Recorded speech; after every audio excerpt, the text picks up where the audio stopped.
오늘은 요한복음 강해 설교 145회차 2024년 11월 10일자 하나님이 부족한 종 저를 통하여 주시는 말씀을 통하여 은혜를 나누겠습니다. 오늘 제목이 믿음이 죽다입니다. 좀 비장한 제목을 달아보았습니다. 이 제목을 통해서 우리 모두가 내게 주신 믿음이 정말로 생생하게 살아있는가를 한번 경성해 보는 시간을 삼아 주시기를 바랍니다. 요한복음 20장 11절, 23절 이제 거의 막바지에 이릅니다. 21장 25절까지로 구성되어 있는 요한복음의 대미를 우리가 지금 장식하고 있습니다. 오늘의 주인공은 막달라 마리아입니다. 막달라는 지방 이름입니다. 그래서 우리는 보통 교회 이름을 지을 때 지역 이름을 선호합니다. 그런데 모든 지역 이름을 딴 교회가 다 완성되었으므로 우리처럼 이제 소명의식을 가진 소명의 의미를 담은 교회 이름을 짓기도 합니다. 우리 교회는 삐딱선 교회가 아니고 바로 선 교회입니다. 그 얘기는 바로 서지 못했기 때문에 이런 이름을 주신 것이고, 또 긍정적으로 다른 교회에 비해서 아주 모범적으로 바로 섰기 때문에 주시는 축복의 이름이 동시에 되지 않을까라고 아마 희미하게 생각을 해 봅니다. 앞으로 우리도 바로 서서 예배를 드릴까요? 오늘 말씀 막달라 마리아 사랑이라는 소제목으로부터 하나님의 말씀을 시작해 보겠습니다. 몽고메리 보이스 목사는 요한복음 강해 설교에서 모든 문학을 다 뒤져보아도 막달라 마리아가 첫 주일날에 동산에서 예수님과 만난 이야기보다 더 가슴을 찌르는 이야기가 있는지 모르겠다고 말했습니다. 저는 이분의 주석을, 이 설명을 들으면서 깜짝 놀랐습니다. 왜냐하면 저도 지금까지 요한복음을 수없이 읽은 사람 중에 하나인데 막달라 마리아 이 부분에 대해서 이렇게 생각하는 분을 처음 만났기 때문에 그렇습니다. 막달라 마리아가 부활하신 예수님을 그 새벽에 만난 그 장면, 그 순간보다도 짜릿하고 역사의 전환점을 이루는 그 순간, 그걸 상상하시면서 이 이야기를 듣기를 원합니다. 그런데 더 놀라운 것은 이 장면에 대해 언급하는 문학가들이 거의 없다는 것입니다. 삶의 모든 영역에서 마음껏 상상의 나래를 펴는 작가들이 왜 이 부분에 대해서만큼은 침묵하는지 이해하기 어렵습니다. 그들은 예수님과 막달라 마리아 사이의 이상 야릇한 연정 같은 것에만 관심이 있을 뿐입니다. 그 새벽에 부활하신 예수님을 만난 막달라 마리아의 감격에 대해서는 관심이 없습니다. 왜냐하면 제가 생각하기엔 부활을 믿지 못하는 사람들에게 이 이야기는 그저 예수쟁이들이 지어낸 것이라고 생각하기 때문이 아닐까 생각해 봅니다. 왜 불신자들은 부활과 같은 초자연적인 일들을 믿지 못하는 것일까요? 성경은 이에 대해서 대체로 세 가지 방향에서 설명을 합니다. 같은 이야기인데 세 가지 방향에서 다르게 표현한다, 이런 얘기입니다. 하나는 하나님께 속한 자와 하나님께 속하지 않은 자가 다르다라는 것으로 설명을 하고, 두 번째는 땅의 일이 따로 있고 하늘이 따로 있다라고 설명하고, 세 번째는 육체의 일과 성령의 일이 다르다고 말하고 있습니다. 즉 하나님께 속하지 않은 자는 하나님의 말씀을 듣고도 믿지 못하고 오직 땅의 차원에서, 자신의 이성적 차원에서만 이해를 한다는 것입니다. 만약에 기독교가 우리 인간 이성으로 이해되어지고 납득되어지는 이야기들로 가득 차다면 아마 기독교는 벌써 사라지고 말았습니다. 왜? 더 좋은 이성적인 체제, 이성적인 이야기가 이미 개발되었기 있기 때문에 그럴 것입니다.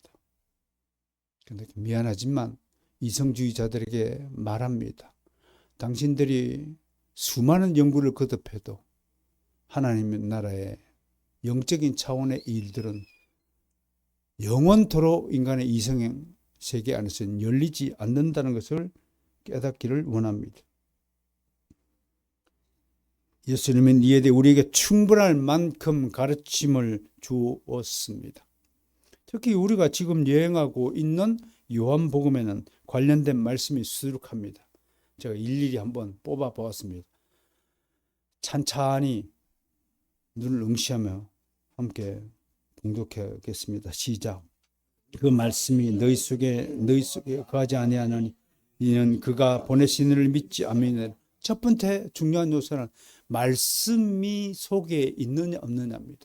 말씀의 씨앗이 여러분 속에 뿌려졌느냐 뿌려지지 않았느냐 이겁니다. 이런 겁니다. 간단하게 적어도 성경 말씀이 한 구절도 여러분 심령 속에 박혀 있지 않다면, 한 구절도 진짜 외우는 사람이 없다면 그 사람은 말씀의 씨앗이 아직 뿌려지지 않았다고 보아도 무방할 것입니다. 두 번째 시작. 하나님의 떡은 하늘에서 내려 세상에 생명을 주는 것이니 내가 곧 생명의 떡이니라. 생명이 있느냐, 즉 육신의 생명 말고요, 하나님이 주시는 영원한 생명을 가졌느냐 가지지 않았느냐는 차원입니다. 이 생명의 떡을 먹은 사람은 말씀을 사랑하는 것입니다. 사랑하니까 말씀을 읽는 것입니다. 사랑하니까 말씀을 읽고 하나님께 감사 기도를 하는 것입니다. 사랑이 없다면 어떤 것도 의미가 없습니다. 하나님을 사랑하는 자와 사랑하지 않는 자가 분명히 차이가 있다는 것입니다. 여러분, 하나님 사랑하십니까? 제발 주일날 아침에 저 혼자 거리를 쓸지 않도록 해주세요. 여러분들 위해 사는 겁니다. 저 혼자만 하나님께 칭찬 듣고 상급 받는 것이 두렵습니다. 나는 여러분 모두가 저와 함께 하나님의 축복과 상급과 칭찬을 받기를 원합니다. 좀 힘이 들더라도요. 교회에 아침 7시에 나오면 너무 억울합니까? 하나님께 복 받는 것이 너무 억울합니까? 그래서 늦게 나오는 겁니까? 생각을 해보세요. 하나님이 오전 7시에 이르다고 치면 그걸 아침 먹고 적어도 9시까지는 교회 주일날 나온다고 생각을 해보세요. 9시까지 나오시면 모르게 10억씩 준다고 그러면 여러분들 다 8시 55분까지는 다 나올 거예요. 그래가지고 어떻게 그것을 믿음이라고 말할 수 있습니까?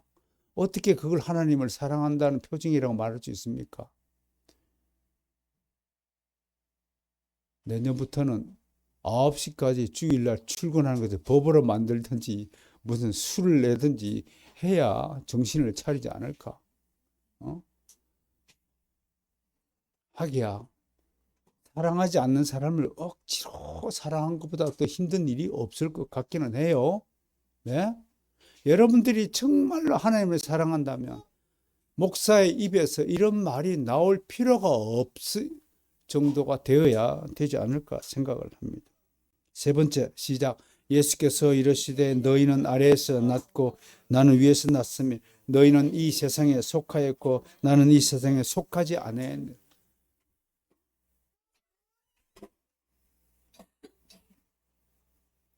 이 세상에 속하지 아니하였다고 하는데 왜 그처럼 이 세상을 사랑할까요?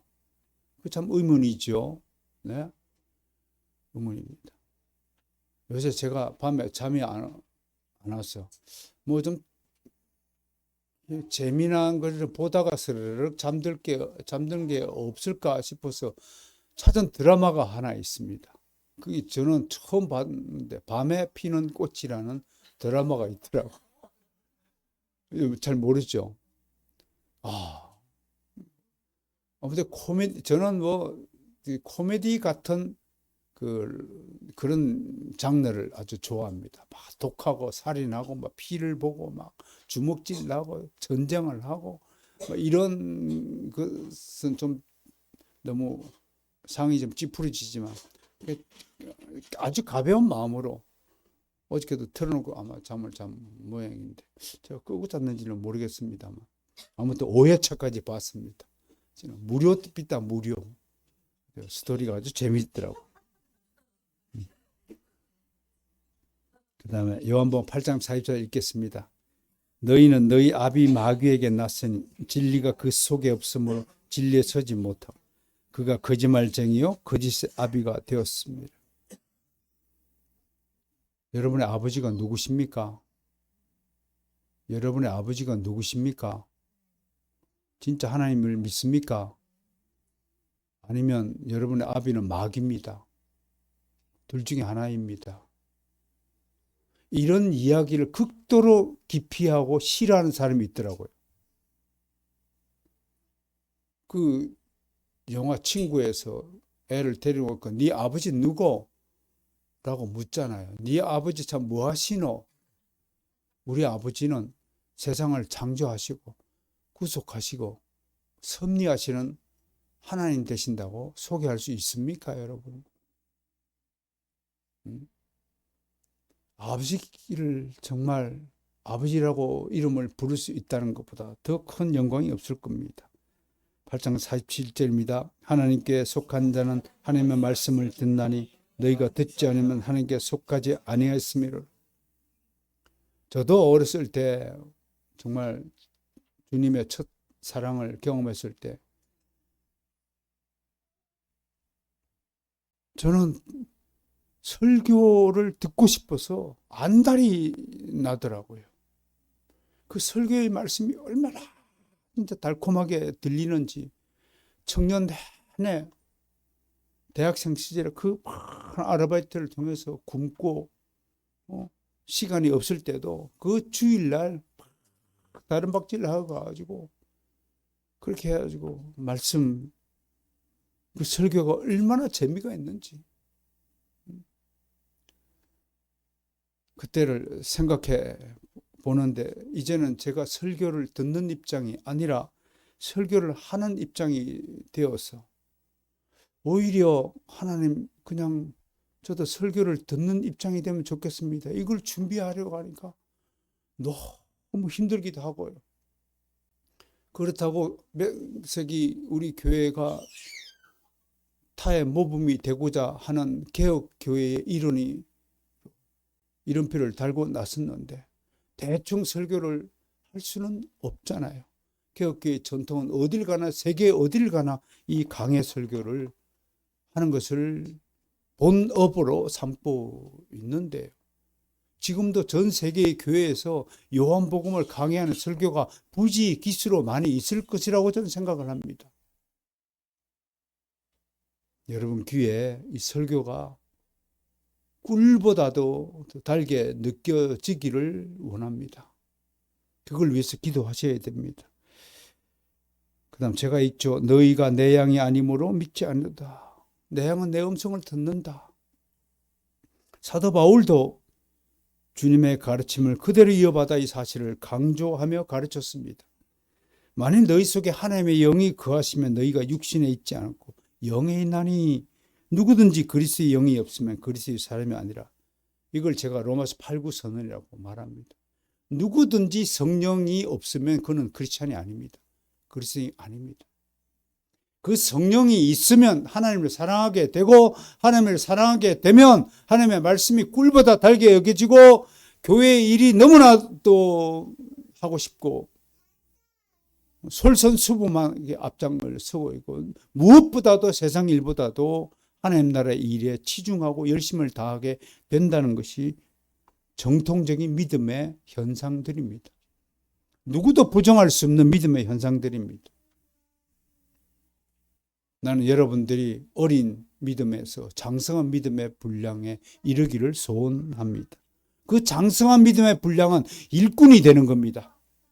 어린아이는 일꾼으로 삼지 않습니다. 그러나 장성한 믿음의 사람들을 하나님이 추수꾼으로 임명하여서 일꾼으로 삼습니다. 지금도 수많은 사람들이 해외에 나와서 일꾼 사역을 도맡아 하고 있습니다. 우리는 그들의 노고를 잊지 않아야 될 것입니다. 다음으로 사도 바울은 육신의 자녀가 하나님의 자녀가 아니요 오직 약속의 자녀가 씨로 받느니라. 우리는 약속의 자녀입니다.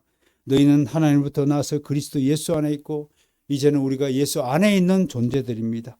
우리가 세상의 영을 받지 않고 오직 하나님으로부터 온 영을 받았습니다. 육에 속한 사람은 하나님의 성령의 일들을 받지 않으니 성령의 일들이 무엇이겠습니까? 여러분 성령의 열매를 9가지 열매를 맺어가는 것이 성령의 주된 본업입니다. 사랑과 희락과 화평과 충성과 온유와 절제 가운데 3개가 빠졌네. 오래 참음과 자비와 양선, 이런 인격의 열매를 맺도록 돕는 분이 성령의 일들입니다. 그렇다면 거꾸로 물어보십시오. 말투가 아직 달라지지 않았나요? 얼굴 표정이 아직도 상스럽나요? 마음속에 탐욕이 아직도 있나요? 육체적 쾌락의 수준을 아직 극복하지 못했나요? 게으름에서 벗어나지 못했나요? 그러면 전부 성령의 열매를 아직 맺지 못하고 있으니까 더 성령을 사모하고 성령님 나도 성령의 열매를 맺을 수 있도록 도와주세요 하고 끊임없이 기도해야 할 것입니다. 갈라디아서 4장 31절 함께 읽을까요? 그런즉 형제들아 시작. 그런즉 형제들아 우리는 여종의 자녀가 아니요 자유 있는 여자의 자녀니라. 그리스도 안에는 무한한 자유가 보장되어 있습니다. 여러분은 이제 마귀의 손에서 벗어나 해방되어서 사탄의 감옥에서 해방되어서 자유자가 되었다는 사실을 굳게 믿으시길 바랍니다. 그러므로 하나님이 여러분 각자에게 주신 그 자유의 목적을 의식하시고 그것을 소명이라 얘기합니다. 그 소명을 깨달아서 하나님이 이제 나에게 원하시는 것이 무엇인가를 발견하는 작업이 여러분의 신학적 여정이요 신앙적 여정이 되어야 할 것입니다.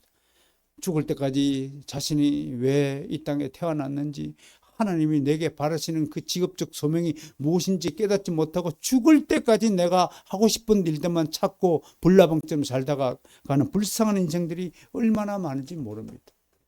왜 그 유명한 영화 배우들, 그 유명한 정치인들이 갑자기 어느 날 모든 걸 다 버리고 선교지로 떠난 줄 아십니까?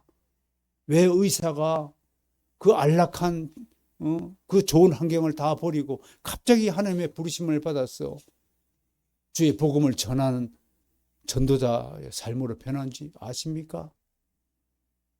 그들은 그 순간에 드디어 지금까지는 내가 원하는 일을 해왔지만 이제 하나님이 나를 위해서 원하시는 것이 무엇인가를 깨달았기 때문에 그 길을 나선 것이라고 보아야 하는 것입니다. 저도 마찬가지입니다. 저도 세상 속에서 꿈은 최고의 신문기자가 되고 최고의 언론인이 되는 것이 제 꿈이었습니다. 그러나 하나님은 어느 날 갑자기 제 모든 인생의 진로를 바꿔놓으셨습니다. 그것이 소명으로 부르심이었다는 사실을 신학 공부한 뒤에 뒤늦게 깨달았지만 이 하나님의 소명을 위해서 이제 일생을 바치게 되는 것이 얼마나 귀하고 복된 일인가를 여러분 앞에 서서 당당히 증언하는 것입니다. 어쨌든 저는 여기서 하나님의 은혜로 구원을 받은 막달라 마리아의 입장에 서서 그녀의 심경을 살펴보고자 합니다. 그녀는 성경에 자주 등장하는 인물이 아닙니다. 그럼에도 그녀는 정말로 예수님을 사랑하고 존경하는 여인이었습니다. 그녀는 부름을 받은 그날 이후부터 한시도 주님 곁을 떠나지 않고 주님과 제자들의 전도 사역을 도왔습니다. 아마 음식을 장만하고 빨래를 하고 심부름을 하고 주님의 일을 도왔을 것입니다. 알다시피 막달라 마리아는 누가복음 8장에서 처음으로 우리에게 나타납니다. 그녀는 예수님이 12 제자와 함께 갈릴리 여러 지방을 다니시며 하나님 나라를 선포하시고 그 복음을 전하실 때 만났던 여인입니다. 만났을 때 그녀는 7 귀신에 사로잡힌 여자였습니다. 예수님이 그 여인을 불쌍히 여기고 그녀를 귀신에게서 해방시켜 주셨습니다. 이후 그녀는 예수님을 청종하고 특히 전승에 따르면 경제적인 뒷받침을 하며 섬긴 것으로 알려져 있습니다. 사마리아 우물가에서 예수님이 그 여인에게 가서 복음을 전할 때 막달라 마리아는 온 마을에 가서 예수님과 제자들이 먹을 것을 구해 왔다는 일화가 있을 정도입니다. 늘 막달라 마리아는 예수님 곁을 지킨 여인이었습니다. 십자가에 달리실 때도 예수님 옆에 있었습니다. 무덤에 장사될 때도 곁을 지켰습니다. 안식 후 첫날 아침에도 제일 먼저 예수님을 만난 여인이 막달라 마리아였습니다.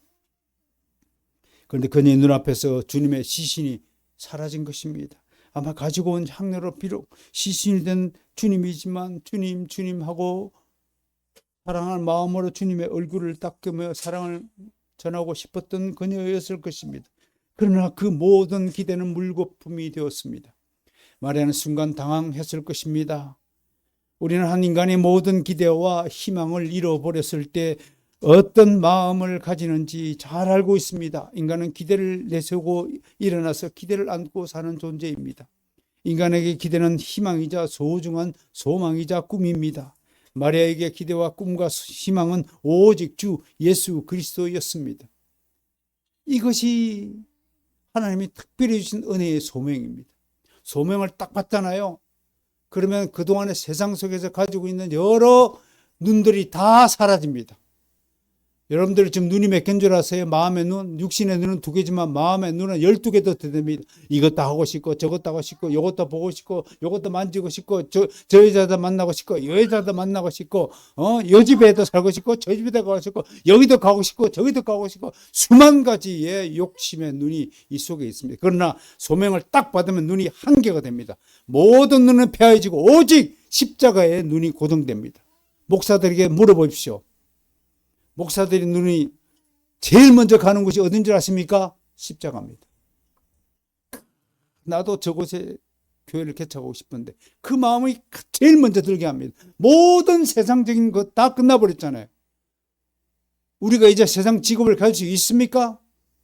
우리는 오직 십자가만 지니고 있는 사람이 되었 것입니다. 저는 덜된 목사인가 봅니다. 좋은 옷을 보면 저것도 사고 싶고 좋은 책이 나오면 이 책도 사고 싶고. 사랑하는 성도 여러분, 여러분 속에 갈래로 나눠진 욕심의 눈, 욕심의 마음을 정리하십시오.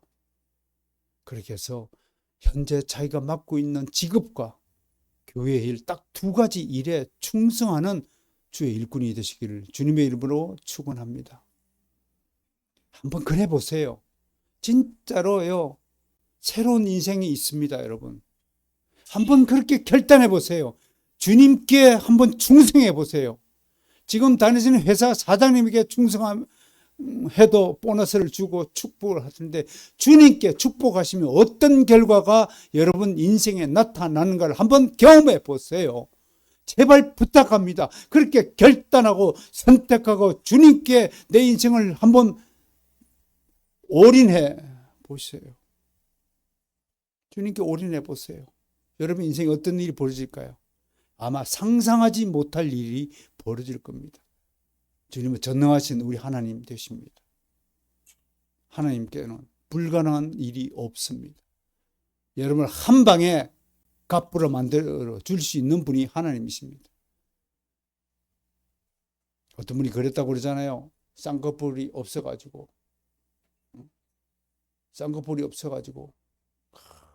그런 기도는 참 쓸데없는 기도죠.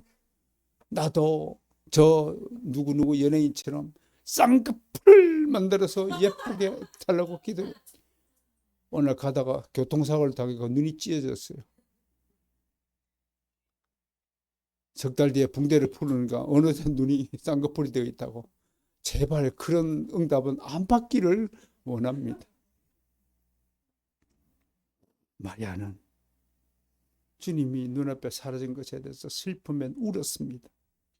근데 여기서 울었다, 우리말로는 그냥 울었다, 뭐 별 감동이 없지만 이럴 때 이제 단어 공부를 하는 것이 좋습니다. 영어로 weep라는 단어가 소개되었습니다. 이 단어는 크게 소리 내어 우는 것이 아니라 가슴 깊이 새긴 슬픔이 겉으로 새어나오는 것을 뜻합니다. 누가 들을까 크게 울지도 못하지만 그 울음은 사람의 간장을 녹이는 울음입니다. 깊은 신음이 배어있는 울음입니다. 진짜 슬픔에 쌓인 울음입니다. 이런 울음 울어보셨습니까? 삶의 절박한 지경에 이르렀을 때 이 울음이 터지더라고요. 잘 것 없어서 그 벤치에서 잠을 잘 때 이 깊은 울음이 저에게도 터져 나오더라고요. 마리아가 그렇게 울은 겁니다. 조용하지만 엄숙한 울음입니다. 우리는 이 마리아의 울음 안에 담긴 주님에 대한 사랑을 깊이 인식해야 할 것입니다. 참으로 진정한 사랑은 이별의 때에 깊이 슬퍼하는 것입니다. 주님은 마리아의 울음을 기억하셨습니다. 어찌 기억하지 않겠습니까? 우리를 지극히 사랑하시는 우리 주님께서 우리의 울음을 어찌 외면하셨겠습니까? 주님은 사랑이시죠. 그래서 먼저 천사를 보내서 막달라를 위로하십니다. 여자여 어찌하여 우느냐? 이 속에는 어떤 감정이 담겨 있을까요? 이제 그만 울어라. 울지 않아도 된다. 나는 죽지 않았다. 그렇게 천사를 통해서 위로합니다. 그래도 계속 우는 겁니다. 주님이 어디인지 모릅니다. 주님이 누가 훔쳐갔나 봐요. 내 사랑하는 주님의 시신을 어찌 감히 훼손할 수 있단 말입니까? 울음이 그치지 않습니다. 그러니까 이번엔 주님이 직접 나타나십니다. 주님을 그러니까 정말 만나 보기를 원하신 분은 계속 우세요. 밤새 울어보세요. 주님 새벽쯤에 아마 나타나지 않을까 싶기도 한다 합니다만, 여자여 어찌하여 울며 누구를 찾느냐? 마리아는 그가 동산직인 줄 알고 어디든지 가르쳐달라고 조릅니다. 어두컴컴하니까 목소리가 들려도 잘 못 알아보는 지금 시각이란 말이에요. 그러나 마리아에게 동산지기는 관심 박힙니다. 오직 그녀에겐 주님만이 관심사입니다. 주님이 어디 갔어요? 어디든 좀 가르쳐 주세요. 라고 조릅니다. 그래 예수님은 드디어 나타나서 마리아야 라고 이름을 부릅니다. 나는 솔직히 여러분들의 이름을 하나씩 부르는 걸 좋아합니다. 선유야, 시연아, 선이야, 유정아, 이 좋은 이름들이 불려졌을 때 여러분은 분명히 주님으로부터 사랑을 받는다고 믿으시길 바랍니다. 마리아야, 아마 그 부르심은 마리아에게 가장 익숙했던 목소리였을 것입니다. 마리아는 순간 뒤를 돌아보았습니다. 진짜로 예수님이 서 있었던 것입니다. 순간 와르륵 눈물이 쏟아졌습니다. 저의 각색입니다. 와르륵 눈물을 쏟았단 말은 성경에 없지만 저의 각색입니다. 그녀는 조금 더 망설임 없이 무릎을 꿇고 주님을 바라보았습니다. 그리고 주님을 선생님, 라보니라고 불렀습니다. 히브리어 랍비라고 해당하죠. 랍비는 교사나 율법서를 지칭하는 가장 존경받는 선생님에 대한 호칭입니다. 이어 그녀는 순간 너무나 반가운 나머지 주님을 붙잡으려 한 모양입니다. 그러자 주님은 그녀를 향해서 이렇게 얘기했습니다. 나를 붙들지 말라. 내가 아직 아버지께로 올라가지 아니하였노라. 이 구절에 대해서 논란이 있습니다. 아니 도마복음을 만지라고 그래놓고 아직 성천하지 않을 때잖아요. 왜 막달라 복음을 만지지 말라고 했느냐. 이럴 때를 위해서 여러분 원어 공부가 필요한 겁니다. 원어 나를 붙들지 말라. 매, 무, 하프, 투라는 헬라어가 쓰여 있어요. 현재 부정 과거 시제형 이렇게 설명을 해요. 헬라어 할 때. 이게 무슨 뜻이냐면 아직 끝나지 않았다. 현재도 진행 중이다. 그러니까 뭐 하면 안 된다. 이런 뜻으로 현재 부정 과거 시제를 쓰는 겁니다. 그런데 이것을 어떤 성경은 처음에 만지지 말라라고 번역했는데 그건 잘못된 오역이라고 합니다. 주님께서 나를 붙들지 말라라고 한 것은 마리아가요. 너무 반가운 나머지 예수님의 발목을 너무 붙들고 놓아주지 않으니까 예수님께서 야 이제 그만 나 내가 어디 가야 돼 라는 뜻으로 나를 붙들지 마라. 너무 강하게 붙들지 마라. 붙들긴 손을 놓으라. 이 구절을 우리말로 정확하게 번역하면 이렇게 됩니다. 나에게 매달리는 것을 멈추라. 그런 뜻이 되는 겁니다. 이제 도마가 만지는 것하고 이제 차이점이 발견되었을 것입니다. 그러나 주님은 마리아에게 한 가지 명령을 내리시죠. 내 형제들에게 가서 내가 내 아버지 곧 너의 아버지 내 하나님 곧 너의 하나님께로 올라간다 하라. 여기서 인칭 대명사 사용을 잘 보셔야 됩니다. 주님께서 하나님을 부르실 때 내 아버지 내 하나님, 우리가 하나님을 부를 때는 우리 하나님, 우리 아버지라고 불러야 된다는 것을 분명하게 명심합니다. 이런 신학적인 기초가 없이 함부로 나의 아버지라고 노래하는 것을 경계해야 하는 것입니다. 그 좋은 가사, 그 멜로디가 그런 잘못된 가사 때문에 폄하되는 것이 너무 안타깝지 않습니까? 속히 우리 아버지라고 가사를 고쳐서 부르면 더 좋겠다는 생각을 합니다. 여기서 주님은 제일 먼저 사랑하는 두 제자를 찾았습니다. 앞서 우리는 무덤까지 왔다가 주님의 시신이 사라진 것을 목격하고 실망한 마음을 가지고 자기 집으로 돌아간 두 제자 베드로, 요한의 이야기를 들었습니다. 주님은 그들이 왜 집으로 돌아갔는지 알고 있었습니다. 그래서 막달라 마리아를 통해 자신의 부활을 알리고 싶었습니다. 이렇게 볼 때 부활 후 최초의 메신저가 누구라고요? 막달라 마리아였습니다. 이 일을 위하여 막달라 마리아가 귀신으로부터 해방되었고 피택이 되었다고 볼 수 있습니다. 그녀는 사도들에게 부활을 알리는 최초의 여인이었습니다. 여기서 하나의 의문이 있습니다. 사도들이 베드로, 요한이 집으로 돌아가던 집이 어디예요? 갈릴리잖아요. 갈릴리로 돌아갔다라는 것이 될 텐데, 그렇다면 막달라 마리아가 무덤은 예루살렘에 있으니까 부활의 예수님을 만났다는 그 이야기를 전달하기 위해서는 갈릴리로 갔다는 얘기입니까? 그러면 3일 이상 소요가 되었는데 성경은 바로 찾아간 것으로 되어 있잖아요. 그렇다면 예루살렘 어딘가에 은신처가 있었을 것이라고 추정할 수밖에 없습니다. 마가의 다락방도 될 터이고요. 또 어떤 일설에는 니고데모의 집, 니고데모는 바리새인이잖아요. 그 니고데모가 자신의 정체를 공개하는 것을 두려워했지만 그 알게 모르게 체포 직전에 있는 예수님의 제자들을 숨겨준 인물로 그 등잔불이 어둡다고, 그죠? 등잔불이 어둡다고. 그런 차원에서 니고데모 집에 있지 않았을까라고 추정하는 소리도 있습니다. 그런데 여기서 우리가 생각해야 할 점이 또 하나 있습니다. 바로 제자들의 믿음에 관한 것입니다. 오늘 우리가 본문에서 막달라 마리아도 중요하지만 이 제자들의 믿음에 대해서 살펴보는 것도 굉장히 중요합니다. 몽고메리 보이스는 제자들이 다 집으로 돌아간 날을 두고 믿음이 죽은 날이라고 해석했습니다. 그는 우선 예수님께서 십자가에 못 박히시던 오후부터 시작하여 예수님께서 부활하신 그 아침까지의 시간 동안 제자들의 마음의 상태가 즉 가장 깊은 환멸과 우울에 사로잡혀 있었다고 보았습니다. 그들도 분명히 부활에 대해 주님으로부터 듣고 또 들었습니다. 그러나 그들은 부활의 사실과 의미에 대해 정확히 알지 못하였습니다. 그래서 어떤 의미에서 예수님이 죽으실 때 제자들의 믿음도 죽었다고 말하는 것입니다. 나아가 몽고메리 보이스는 그들의 죽음은 비록 육체적인 죽음은 아니지만 그 죽음은 삶의 죽음이었다라고 해석하는데, 제가 이 해석을 듣고 큰 감동을 받고 오늘 여러분에게 소개하는 것입니다.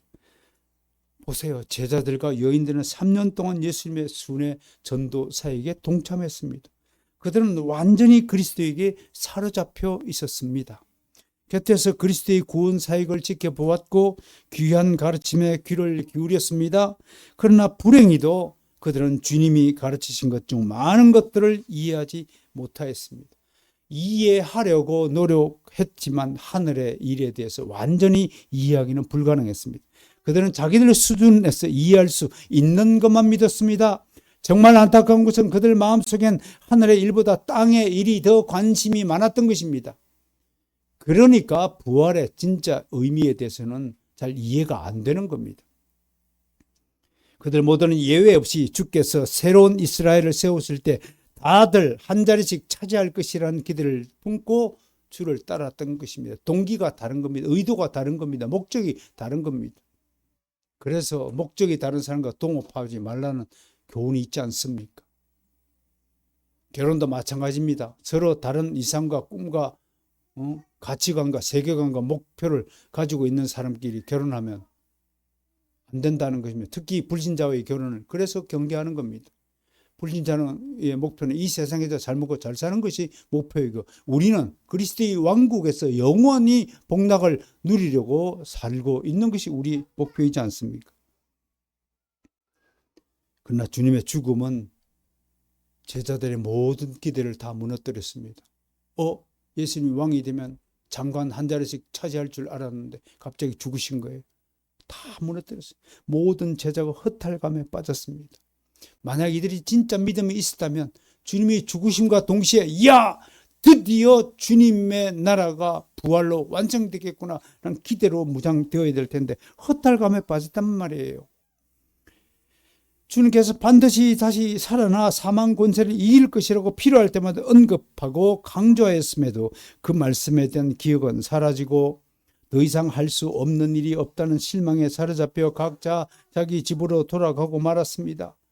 주님이 죽으신 순간에 그들의 믿음도 같이 죽고 말았습니다. 조금 전간에도 몇 달 전만 하더라도 주님 앞에 무릎 꿇어서 요 간사스러운 입술로 뭐라고 고백했어요? 주는 그리스도시요 살아계신 하나님의 아들이십니다. 우리는 주는 하나님의 거룩하신 자인 줄 믿고 알았삼나이다. 그 호의 있게 고백했던 결연한 믿음도 사라진 것입니다. 이제 모든 믿음의 일들은 지나가 버린 과거가 되었을 것입니다. 그래서 믿음의 저울은 항상 결정적일 때 제시된다라 말이 나오는 겁니다. 평상시는 여러분들 믿음이 다 같아 보이고요. 내 믿음도 좋은 믿음이라고 착각해 보이고요. 이만한 믿음이면 천국 가는데 지장이 없다라고 생각하고 살 것입니다. 그러나 결정적일 때 당신의 목에 예수 그리스도 믿느냐 믿지 않느냐라고 결정적인 판단과 선택의 기로에 섰을 때 과연 우리 가운데 몇 명이나 신앙의 지조를 지킬 수 있을까요? 그렇게 생각해 보면 진짜 굴하지 않고 화형을 당하는 속에서도 찬송을 하며 돌아가신 폴리캅 사도 같은 이 일을 바라보면 우리 천국에 가면 저 멀리서부터 존경의 표를 해야 될 것입니다. 자, 이렇게 모든 제자의 믿음이 죽어버렸습니다. 믿음이 죽었다. 이 경고의 말씀을 오늘 가슴 깊이 새겨야 할 것입니다. 그렇다면 나의 믿음도 죽은 것인가 살아있는 것인가 생각해 봐야 됩니다. 문제는요, 믿음이 사라지면 삶의 소망도 사라진다는 것입니다. 베드로가 다시 고기 잡는 직업으로 돌아갔을 때 그 일이 손에 잡혔을까요?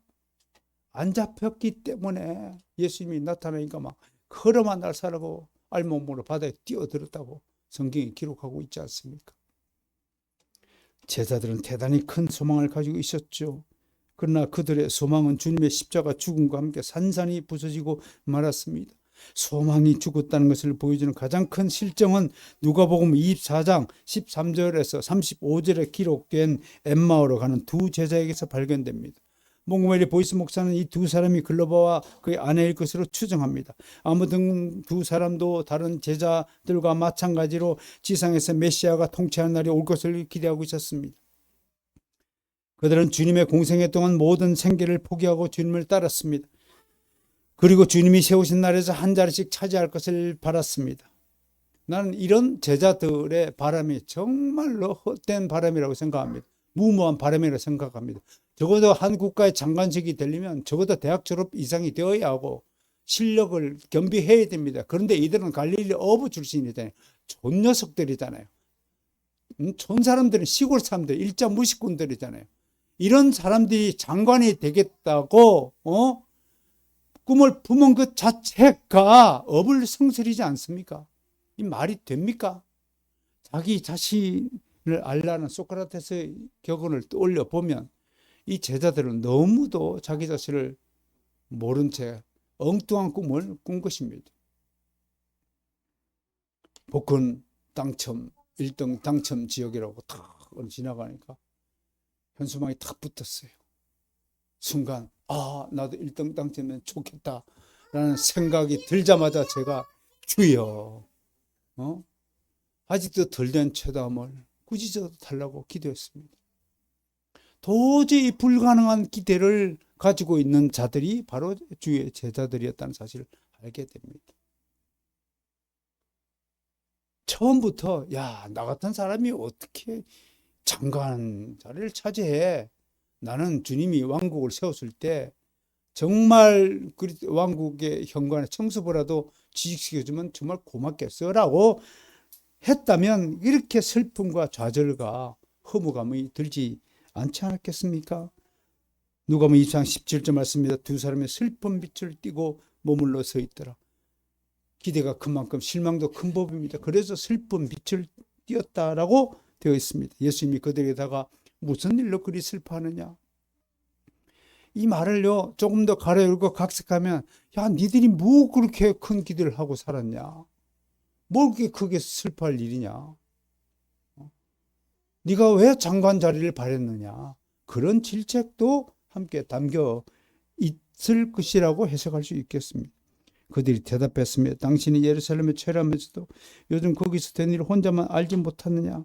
약간의 실망함, 의아함이 묻어 있는 말투입니다. 천하가 다 아는 사실을 혼자만 모른다면 이런 대접을 받을 것입니다. 그리고 그들의 속에 담겨있는 일단의 신경을 표현합니다. 우리는 이 사람이 이스라엘을 속량할 자라고 바랐노나. 속량은 종의 신분에 처한 자를 대가를 치르고 자유인으로 만드는 일을 가리킵니다.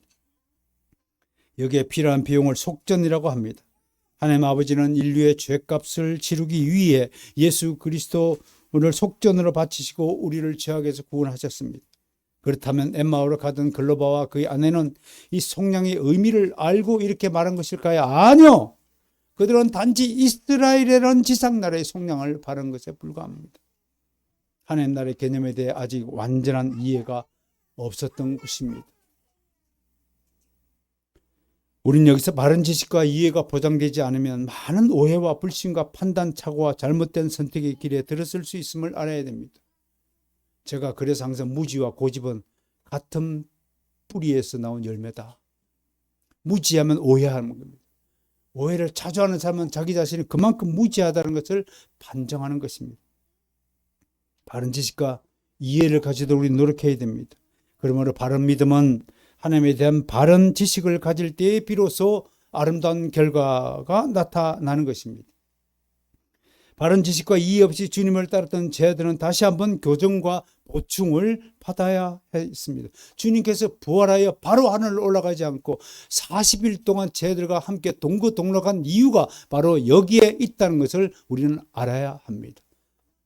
이 미숙한 제자들을 최대한 교정하고 바로 세워주고 난 다음에 드디어 일꾼의 수준으로 만들고 난 다음에 예수님이 성천하셨다는 사실을 우리는 분명히 직시해야 됩니다. 그러므로 이제 우리에게 남은 과제가 분명히 제시되었습니다.